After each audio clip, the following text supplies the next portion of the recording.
잠시 기도하겠습니다. 하늘에 계신 우리 아버지, 오늘도 사랑하는 주님의 자녀들과 말씀의 은혜를 나누게 하신 것 감사드립니다.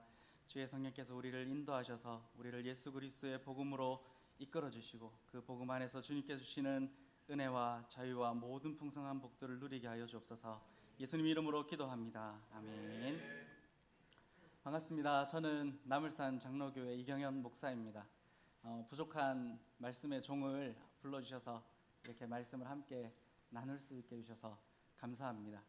제가 목사님으로부터 교회에서 가장 젊은 여전도에 설교를 해달라고 부탁을 받았습니다. 그리고 그 주제는 신앙교육입니다.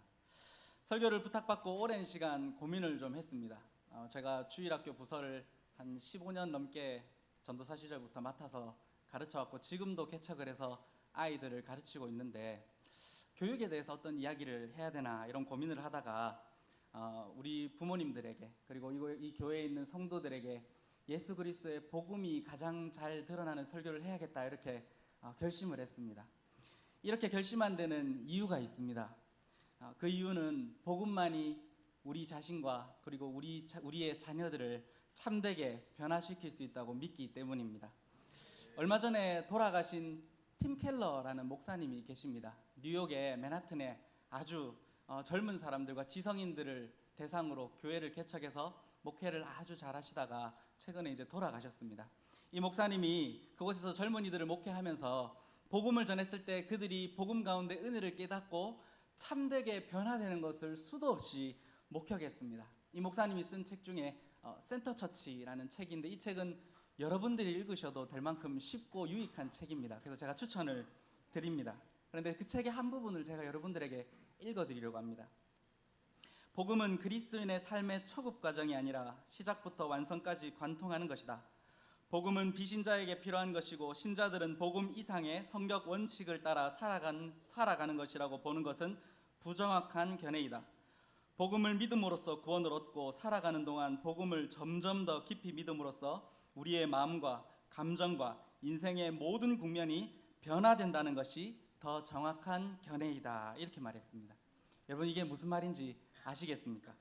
복음은 여러분들이 처음에 예수님을 믿고 감격하고 변화될 때만 필요한 것이 아니라 신자로 살아가는 동안 끊임없이 더 깊이 이 복음을 믿어야 하고 여러분들이 이 복음을 믿음으로 여러분들은 외면과 내면의 모든 면들이 예수 그리스도 안에서 참되게 변화될 수 있다는 말입니다. 저는 이 설교를 듣는 우리 여전도회와 우리 사랑하는 성일교회 성도님들에게 묻고 싶습니다. 여러분들 복음의 은혜를 경험하고 싶습니까? 복음 안에서 참되게 변화되기를 소망하십니까? 나도 변화되고 싶지만 정말 복음의 은혜를 경험한 사람에게 나타나는 공통적인 특징은 내가 정말 사랑하는 사람들이 이 사람도 복음으로 변화되었으면 하는 마음을 가지는 것입니다. 여러분들이 이 복음을 듣고 깨달으면 여러분들의 자녀들에게 이 복음이 흘러갈 것입니다. 그리고 여러분들의 자녀들이 여러분들이 원하는 모습으로 성경적인 가르침 가운데 변해갈 것이라고 저는 믿어 의심치 않습니다. 이런 말 하면 이제 이런 얘기 하겠죠. 목사님 맞습니다. 제 남편이 성격이 너무 못된데 복음을 듣고 좀 변화됐으면 좋겠습니다. 저희 아이들은 미치도록 이 말을 듣지 않습니다. 목사님 이 아이들이 복음 외에는 변화될 것 같지 않습니다. 이렇게 사람의 인품이나 아니면 모난 부분이 복음을 듣고 변화될 수도 있지만 또 한편으로는 그게 아니더라도 사랑하는 사람이 정말 이 복음 가운데 은혜를 경험하고 그들의 내면이 변화되어서 예수님을 닮아가는 아름다운 신앙의 성숙의 모습이 나타나기를 바라는 마음도 여러분들에게 있을 줄로 믿습니다. 그런데 제가 이제 신앙생활을 오래 이렇게 하다 보니까 교회를 다니는 사람 중에는 이런 은혜나 변화에 대해서 그건 나에게 연관된 이야기는 아닌 것 같다라고 생각하는 사람들이 많이 있는 것 같습니다. 특히 모태신앙으로 자라서 특별한 어려움 없이 무난하게 신앙생활을 지금까지 잘 해온 사람들 말이죠. 그런 사람들은 이렇게 생각할지도 모르겠습니다. 복음이 주는 은혜나 변화는 예수님을 안 믿는 사람이나 아니면 성화를 많이 거쳐야 되는 그런 문제가 있는 사람에게만 해당되는 걸 거야. 나도 은혜 받으려고 노력을 많이 해봤지만 하나님이 나에게는 그런 큰 은혜를 주시기는 원하시지 않는 것 같아. 그죠? 나는 여기서 변해도 크게 변하지 않을 거야. 이런 생각을 하는 사람들을 종종 만나게 됩니다. 누가 그러냐면요, 여기 앞에 있는 제가 그렇습니다. 저는 모태신앙으로 자라서 특별히 방황 한번 해보지 않고 교회에서 착하게 잘 자라서 신학교를 와서 지금 이 순간에까지 이르렀거든요. 저는 과거에 교회에서 예수님을 믿고 변화되고 눈물을 흘리고 하는 형들 누나들을 보면서 왜 하나님 나에게 저런 은혜를 부어주지 않는 걸까? 이런 고민들을 참 많이 했었습니다. 나중에는 그런 은혜나 복음이나 은혜보다는 성경의 원리에 따라서 내 자신을 훈련시켜가는 것이 더 중요하다라고 저는 생각하면서 오랜 시간을 살아왔습니다. 그래서 저만 그런 줄 알았는데 유튜브를 보다가 CGN이라는 채널에서 우연찮게 배단 로이드 존스라는 분의 이야기를 제가 듣게 되었습니다. 이분은 18세기 영국의 최고의 부흥가이자 설교자였던 마틴 로이드 존스 목사님의 사모님입니다. 이 사모님이 이 영상에 보면 이렇게 말합니다. 나는 진짜 기독교가 뭔지 모르고 있었다. 내 남편의 설교를 2년 동안 들으면서 내 남편이 말했던 기독교가 저게 기독교라면 나는 사실상 기독교에 대해서 아무것도 모르고 있었다. 이렇게 말을 하더라고요. 남편이 목회를 하는데 사모님의 마음에 갈등이 생깁니다. 밖에서 험한 일을 하다가 험한 인생을 살다가 교회에 돌아와서 복음을 듣고 180도로 변화되는 사람들을 사모님이 눈으로 직접 목격하면서 왜 나는 저렇게 변하지 않는 거지? 왜 나에게는 저런 은혜가 임하지 않는 거지? 하는 생각을 하게 됐다는 겁니다. 마틴 로이드 존스 목사님의 사모님은 본래 저 같은 생각을 가졌습니다. 자신에게는 별다른 문제도 없고 하나님이 자신에게 더 해주실 것도 많이 없고 그저 그냥 신앙생활만 잘하면 되지 이렇게 생각하면서 교회를 다녔습니다. 그런데 복음을 듣고 변화되는 사람들을 보면서 마음에 갈증이 생기는 거예요. 어떤 갈증이요? 나도 저런 은혜를 좀 경험해보고 싶다. 나도 좀 저들처럼 변화되고 싶다고 말이에요. 저는 이게 대단히 큰 충격이었습니다. 왜 충격을 받았냐면 당시에 최고의 목회자이자 설교자의 사모님이 왜 나는 저런 은혜를 받지 못할까 이런 고민을 했다는 거예요. 여러분, 만약에 제 아내가 이런 고민을 하면 저는 뭐라고 생각할까요? 내가 설교를 못하니까 그런가 보다. 얼마나 괴로울까. 평생 내 설교를 들어야 되는데 이렇게 생각하면서 살아야 되는데 최고의 설교가의 사모님이 그런 이야기를 그런 영적인 갈증을 엄청나게 심각하게 겪었단 말입니다. 여러분에게는 이런 갈증이 없습니까? 저는 비단 여기 계신 젊은 여전도회를 향해서만 하는 얘기가 아닙니다. 여기에 그래도 인생을 어느 정도 살아오신 분들, 교회 생활을 오래 하신 분들 중에 나는 이제 이만큼 신앙생활 했으니까 그냥 이렇게 가다 살다가 예수님 만나러 가면 되겠지 이렇게 생각하고 교회를 다니면서 어떤 은혜를 향한 갈망을 잃어버리신 분들은 없습니까? 나도 해봤죠, 목사님. 금식도 해보고 부흥회도 참석해보고 하나님 은혜를 나에게는 크게 안 주시던데요. 이런 고민을 하고 있는 분들도 있을지 모르겠습니다. 하지만 이런 고민을 가지고 있는 여러분들에게 오늘 설교가 저는 반드시 큰 은혜와 복음이 될 줄로 믿습니다.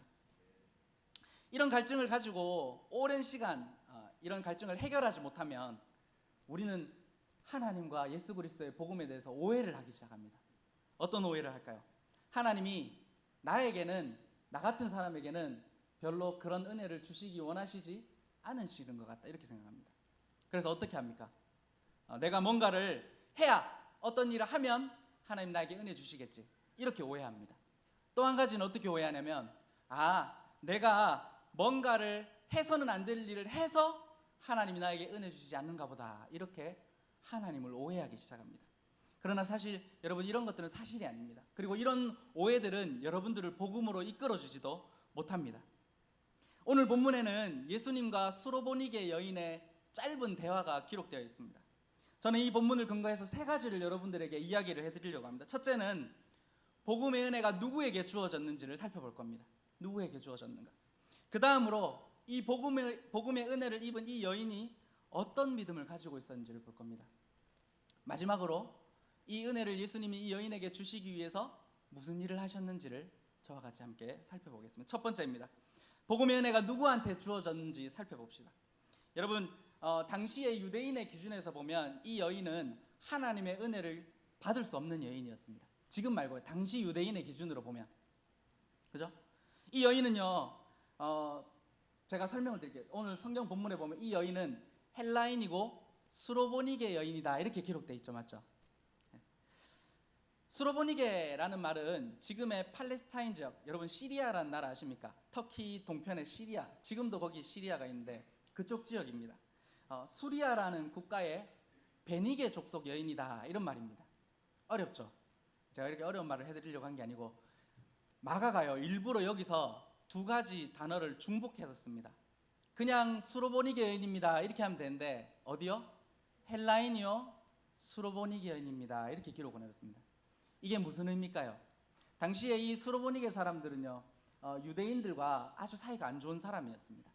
그죠? 멀리 그들이 아주 멀리하던 이방인이고, 그리고 헬라인도 어떤 사람입니까? 유대인의 입장에서는 이방인입니다. 그러니까 마가가 하고 싶은 말은 뭡니까? 이 여인은 이방인 중에 이방인입니다 이 말입니다.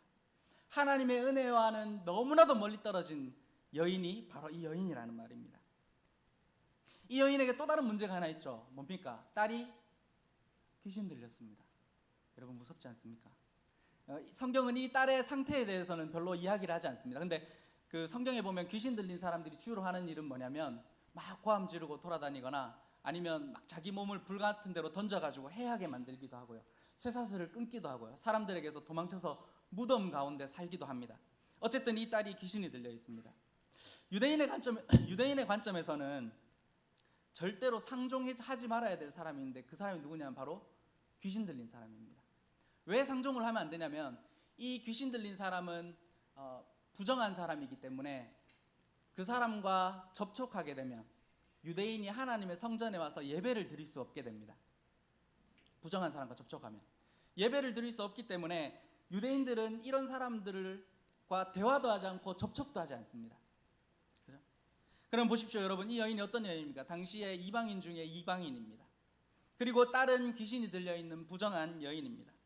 하나님의 은혜가 이 여인에게 베풀어진다는 건 사실 당시로서는 상상할 수가 없는 일이었습니다. 그런 여인이 예수님을 찾아옵니다. 아마 예수님이 거라사 지방에서 귀신 들린 사람에게서 귀신을 쫓아냈다는 소문을 들었을 것 같습니다. 그러니까 예수님께 찾아왔습니다. 그래서 예수님의 발 앞에 엎드리죠. 뭐라고 합니까? 예수님, 내 딸이 귀신 들렸습니다. 좀 귀신을 쫓아주세요. 내 딸을 좀 살려주세요. 이런 부탁입니다.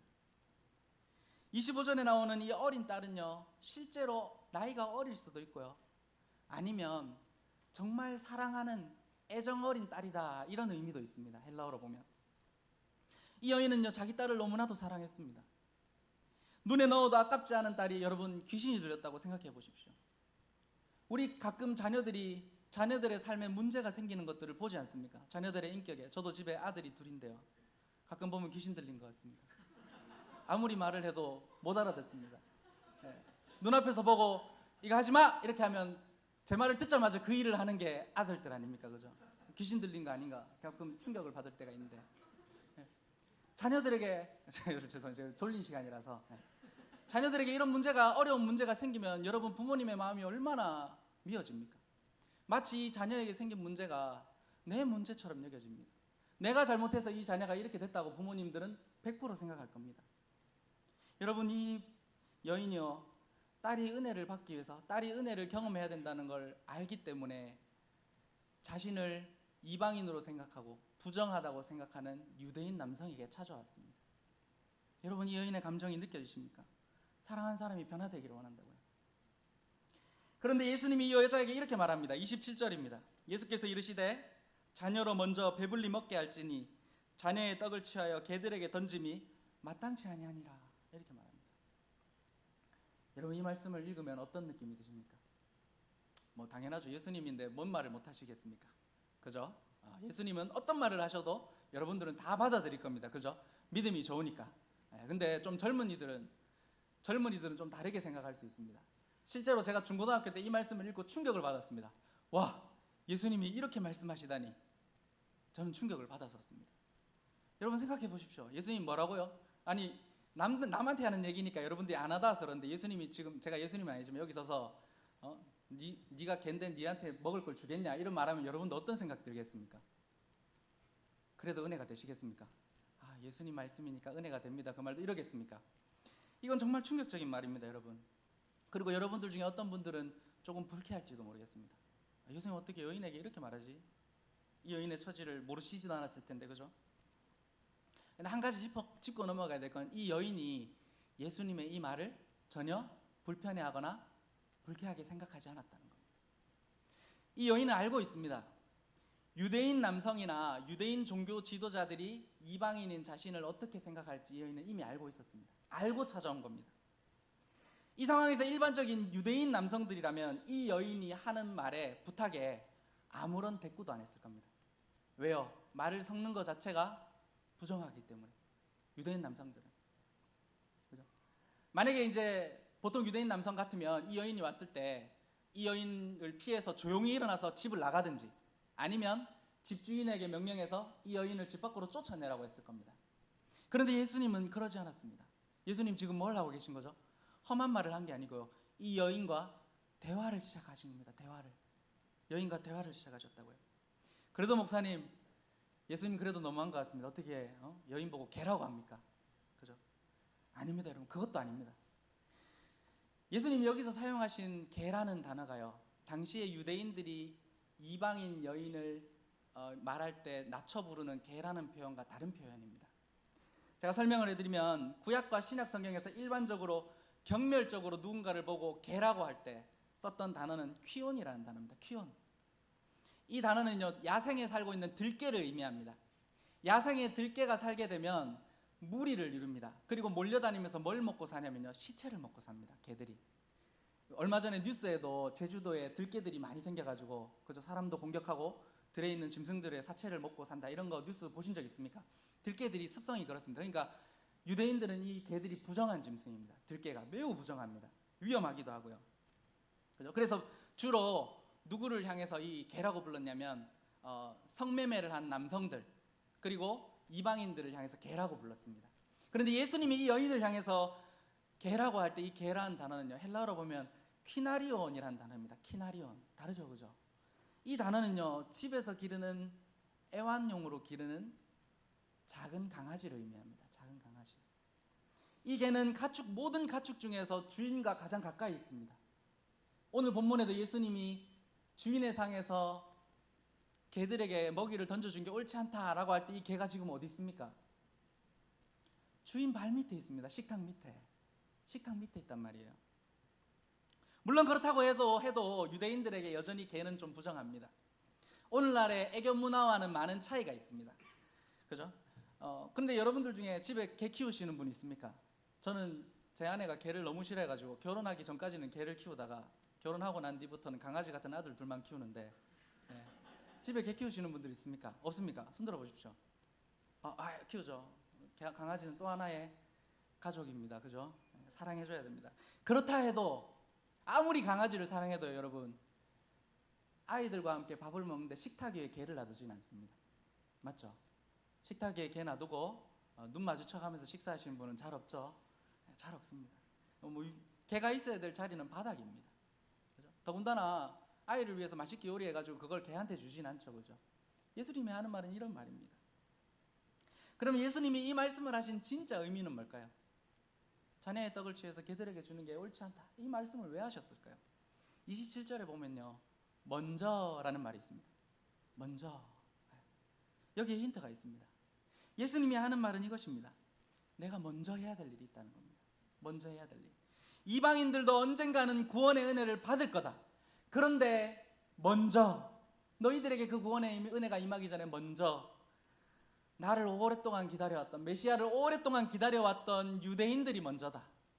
그리고 나는 그들을 위해서, 모든 이 사람을 위해서 십자가를 지러 가야 된다. 그 전에 시간을 낭비할 수가 없다는 말입니다. 여러분, 예수님의 말씀이 무슨 말씀인지 이제 이해가 되십니까?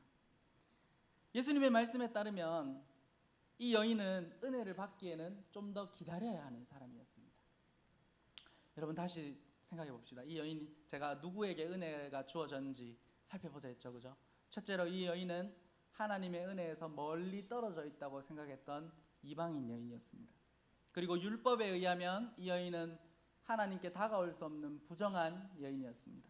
그리고 시기적으로도 이방인이 구원의 은혜를 받으려면 아직 시간이 많이 남았다는 이야기입니다. 은혜 받기에는 우리 표현으로 글러먹은 여인입니다. 그런데 그녀는 포기하지 않습니다. 그녀는 포기할 수가 없었습니다. 왜요? 그녀의 사랑하는 딸이 그 시간을 기다려줄 수가 없었기 때문입니다. 두 번째입니다. 이 여인이 무엇을 믿었는지를 함께 살펴봅시다. 예수님이 여인에게 말하죠. 유대인이 먼저다.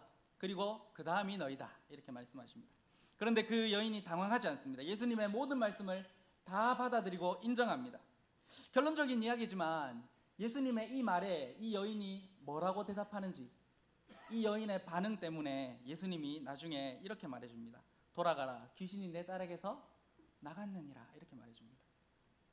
여인은 자신이 그토록 바랬던 은혜를 받았고 그 은혜의 결과로 어떤 일이 일어났습니까? 사랑하는 딸이 변화되었습니다. 회복되었습니다. 여러분, 이 본문에서 재미있는 점은 이 마가복음을 기록한 마가가요, 이 딸에 대해서는 별다른 언급을 안 합니다. 그녀의 딸의 문제가 얼마나 심각했는지도 말하지 않고요, 그냥 예수님이 말씀하니까 떠나갔다 이렇게 말합니다. 여자에게는 딸의 문제가 대단히 크고 심각한 것이었지만 전능하신 예수님에게 우리 인생의 문제는 사실은 아무것도 아닌 것입니다. 그렇죠? 우리는 너무 문제만 바라보는 경향이 있는 것 같습니다. 우리가 어떤 문제를 만날 때 여러분, 그 문제를 가지고 복음으로 나와야 됩니다. 왜냐하면 예수님에게 그 문제는 아무런 문제가 아니기 때문입니다. 28절을 같이 봅시다. 여자가 대답하여 이르되 주여 올소이다마는 상아래 개들도 아이들이 먹던 부스러기를 먹나이다. 이 여자가 예수님의 말에 대해서 이렇게 대답을 합니다. 여인은 알고 있습니다. 유대인들은 아들이고 그리고 이방인들은 개입니다. 이것이 당시의 일반적인 문화였습니다. 다 그렇게 받아들였습니다. 아들이 우선이라는 걸 이 여인이 알고 있었습니다. 그런데 이 여인은 이방인이 낮은 지위에 있다는 걸 불평하지 않습니다. 이방인에게 은혜가 나중에 온다는 것도 불평하지 않습니다. 메시아의 구원 사역이 시작되었고 언젠가 모든 사람이 그 구원에 포함될 것입니다. 그 여인이 이걸 믿었습니다. 그러니까 이 여인이 이렇게 말하는 겁니다. 주님 맞습니다. 아들이 먼저입니다. 그런데 당신의 상위에는 아들들과 상 아래에 있는 우리까지 먹을 양식이 풍족한 걸 내가 알고 있습니다 라고 말하는 겁니다. 상에서 떨어지는 빵 조각이라도 나에게는 충분합니다. 나에게도 떨어질 은혜가 있는 줄 나는 압니다 라는 믿음입니다.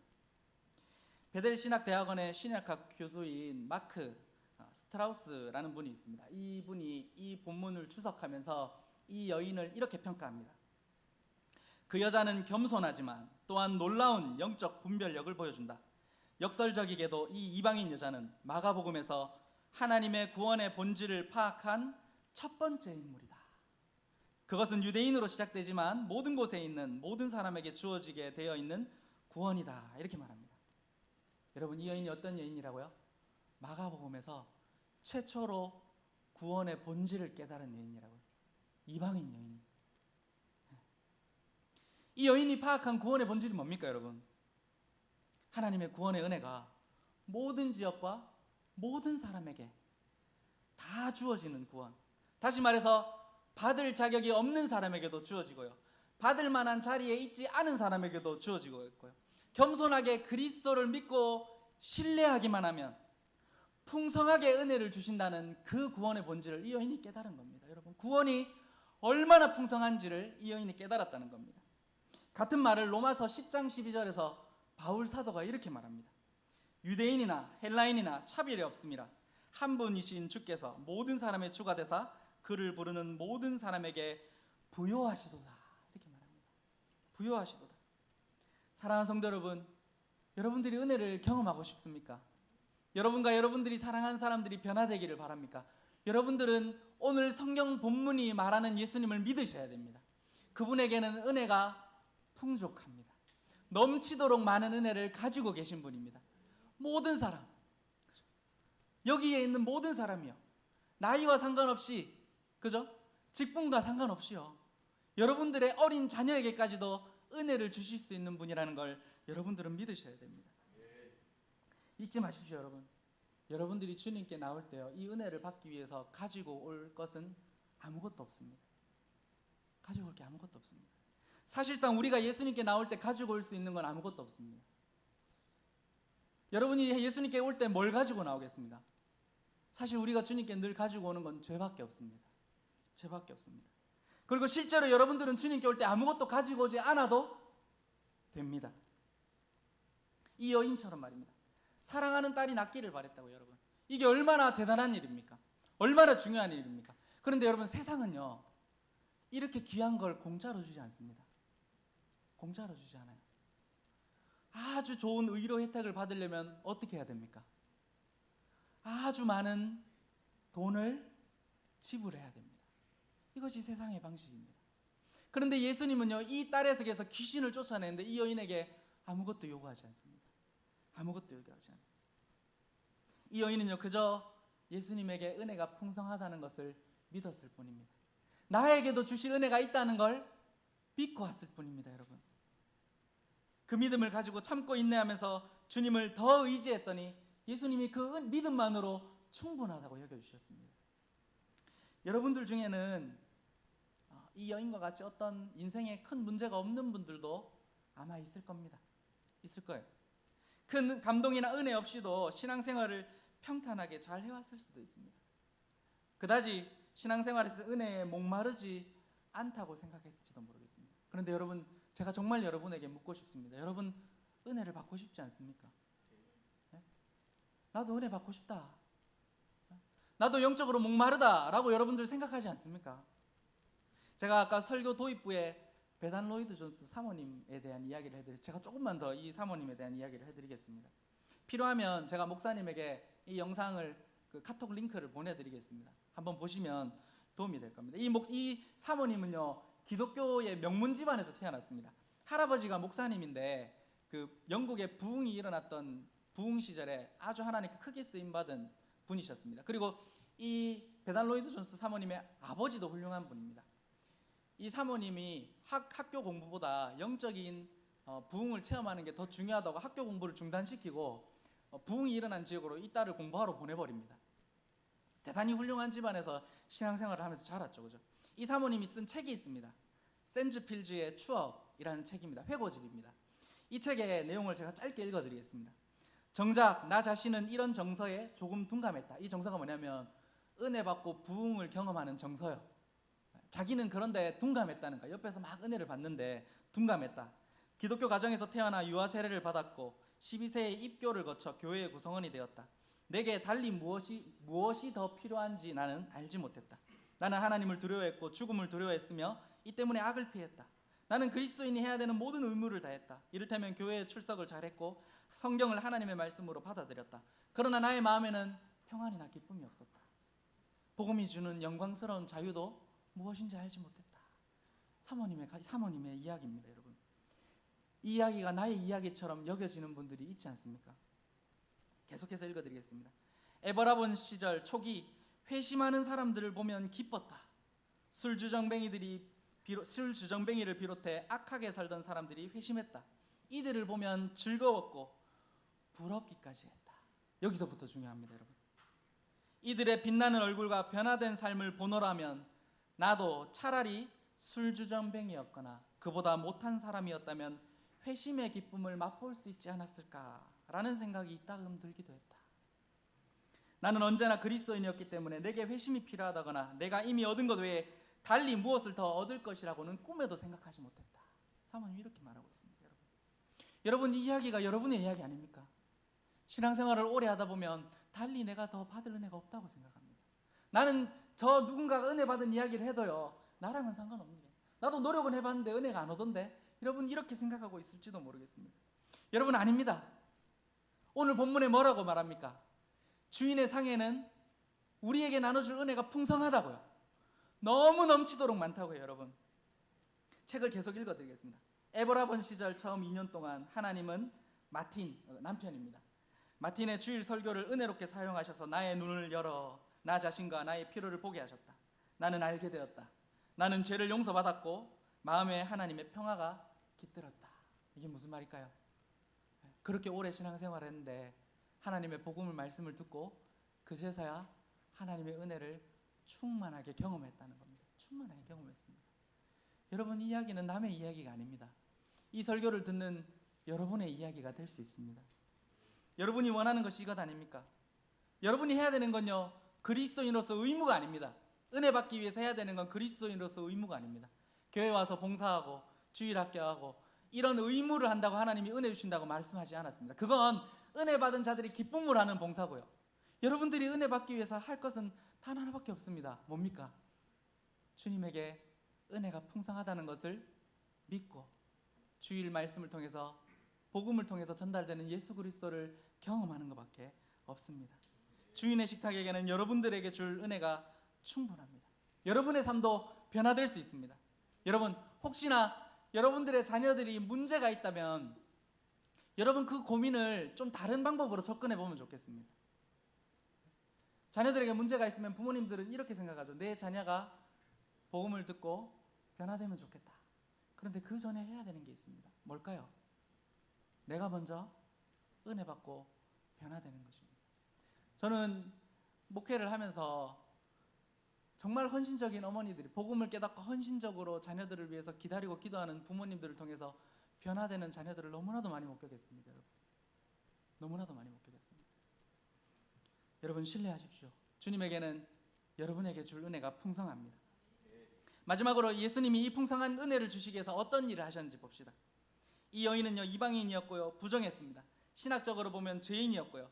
그런데 그녀가 예수님의 식탁에서 풍성한 은혜를 경험합니다. 29절에 30절에 예수께서 이르시되 이 말을 하였으니 돌아가라. 귀신이 내 딸에게서 나갔느니라 하시매 여자가 집에 돌아가 본즉 아이가 침상에 누웠고 귀신이 나갔더라. 이렇게 기록합니다. 그녀는 그녀가 명백하게 바라던 은혜를 받았습니다. 딸에게서 귀신이 나갔고, 그죠? 사랑하는 딸이 변화되었습니다. 여러분, 이 은혜가 어떤 방식으로 주어졌을까요? 주님의 은혜가 우리에게 주어질 때 어떤 방식으로 주어질까요? 이 은혜는 이런 방식으로 주어집니다. 하나님의 아들인 예수 그리스도께서, 저는 이렇게 표현하는 걸 좋아합니다. 아들 하나님이 하늘의 영광을 버리고 이 땅에 내려오셨습니다. 하늘에 계실 때 그분은요, 어떤 부족함도 없는 분이었습니다. 삼위 하나님이 함께 교제하시면서 충만한 기쁨을 누리셨고 가장 아름답게 영광스럽게 지내시던 분이 그 모든 영광을 버리셨습니다. 그리고 가장 낮은 자리에 사람의 몸으로 이 땅에 오셨습니다. 여러분, 예수님이 사람이 되셔서 이 땅에 오셔가지고 얼마나 괴로운지 아십니까?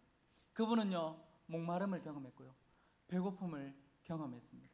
그리고 예수님은 피곤했습니다. 무엇보다 예수님은 가난하셨습니다. 머리 둘 곳도 없었다고요. 예수님이 수로보니 여인에게 자녀의 떡을 취해서 개들에게 주는 것이 옳지 않다라고 말씀하셨지만 사실은 자녀의 떡을 이분이 하늘에서부터 가지고 이 땅으로 내려오신 겁니다. 예수님이 이 여인을 무시한 게 아니고요, 예수님이 가장 낮고 천한 모습으로 이 땅 가운데 오셨습니다. 가난한 목수의 아들로 태어나셨습니다. 그리고 예수님은 거기서 더 낮아지십니다. 가장 영광스러운 아들이, 하나님의 아들이 가장 부정한 사람들이 달려야 될 십자가 위에 달려서 가장 부정한 모습으로 죽음을 당하셨습니다. 성경 말씀에 나무에 달린 자마다 하나님께 저주받은 자라 했습니다. 예수님은 우리 때문에 하나님께 저주를 받았습니다. 그리고 높이 달리셨습니다. 죄인을 대신해서 하나님의 모든 저주와 형벌을 그분의 어깨에 짊어지고 죽으셨습니다. 여러분, 이 모든 것이 우리를 위해서 한 일이라는 것을 여러분들 알고 계십니까? 여러분은 이 말씀에서 발견해야 됩니다. 하늘의 풍성한 은혜의 식탁에서 하나님의 은혜의 빵을 가지고 개들과 같이 되신 예수님을 말이에요. 예수님은 식탁 아래로 내려오셨습니다. 빵을 가지고. 예수님이 식탁을 아래로 내려오셔서 우리와 같이 되셨기 때문에 우리는 아들이 먹는 빵을 먹게 되었습니다. 예수님이 빵을 가지고 내려오셨기 때문에 우리는 더 이상 개가 아니고 아들이 되었, 자녀가 되었습니다. 여러분, 은혜가 필요하십니까? 여러분들에게 영적인 갈증이 있습니까? 여러분, 예수님께로 오십시오. 예수님께로 오십시오. 매주일마다 교회 와서 설교 들을 때 여러분 그 설교에서 예수님을 만나십시오. 예수님에겐 여러분들에게 줄 은혜가 풍성합니다. 그리고 한 명도 빠짐없이 그 은혜 속에 변화되도록 풍성한 은혜를 경험하게 하실 줄 믿습니다. 설교가 한 장 더 남았는데요, 제 아내가 설교하러 올라가기 전에 신신당부했던 말이 설교를 짧게 하라는 거였는데 제가 이미 길게 한 걸 알고 있습니다. 그래서 여기서 마칠 겁니다. 혹시나 2탄이 궁금하면 또 부르시면 됩니다. 같이 기도합시다. 하늘에 계신 우리 아버지, 아버지에게는 우리에게 주실 풍성한 은혜가 있습니다. 하나님, 우리에게는 영적인 갈급함이 있습니다. 하나님의 은혜를 사모하고 또 그 은혜를 나도 경험하고 싶고, 나뿐만 아니라 내가 사랑하는 가족과 우리 자녀들이 그 은혜를 경험하고 변화되기를 바라는 간절한 마음이 하나님 우리 가운데 있습니다. 하나님, 그동안 너무 은혜에서 멀리 떨어진 것 같이 지내던 주님의 사랑하는 자녀들이 있다면 하나님, 이 말씀을 통하여서 다시금 우리에게 풍성한 은혜 주시는 주님을 바라볼 수 있는 마음을 허락하여 주시옵소서. 하나님, 그 은혜를 경험함으로 하나님 앞에 나와서 예배드릴 때마다 우리 성도들의 마음 가운데 큰 기쁨과 감격이 넘치게 하여 주시옵소서. 감사합니다. 예수님 이름으로 기도드리옵나이다. 아멘.